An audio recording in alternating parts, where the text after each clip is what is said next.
The viability of Test cricket has once again come into question following West Indies captain Jason Holder's desperate plea to England for a reciprocal tour to prop up the coffers of the region's administration, which has been hard hit by the effects of COVID-19.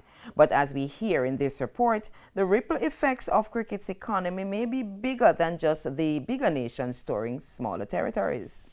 After this series in terms of the international calendar, but more or less, I mean, if there is an opportunity perhaps for England to come over to the Caribbean before the end of the year, I'm sure that would help significantly the Cricket West Indies financial records. It's been a tough last couple years in West Indies cricket financially. For many, West Indies captain Jason Holder's call for a reciprocal Test series from England could be seen as a desperate cry to reclaim the Wisden Trophy. But the reality for cricket economist Tim Wigmore is that outside of Australia, England and India, hosting a Test match puts any other administration on the back foot. They can't afford to play as much, especially Test cricket. You know, most teams lose $500,000 for each net for each Test match they play. So clearly, Test matches are going to be very vulnerable as well. So the problem you can see pay cuts. For smaller countries, you can see that they won't be able to afford to play as much cricket, which will make life more difficult for them. Wigmore, who is also an ESPN Cricinfo contributor, pointed out that fans in the Caribbean can brace themselves for what could be the end of close to 100 years of history and tradition. You know, you might have summers where you don't play any Test cricket at all at home and stuff, which is really terrible.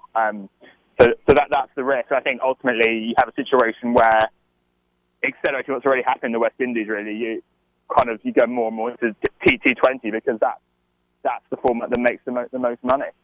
And it costs the least as well to run, so it's a double win, really.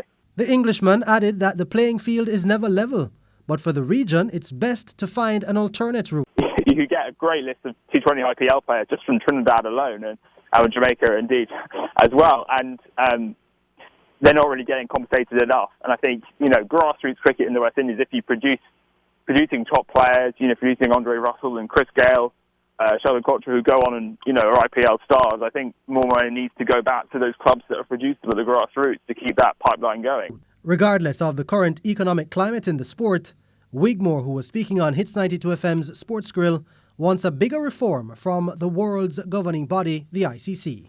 Jordan Fort, TVJ Sports.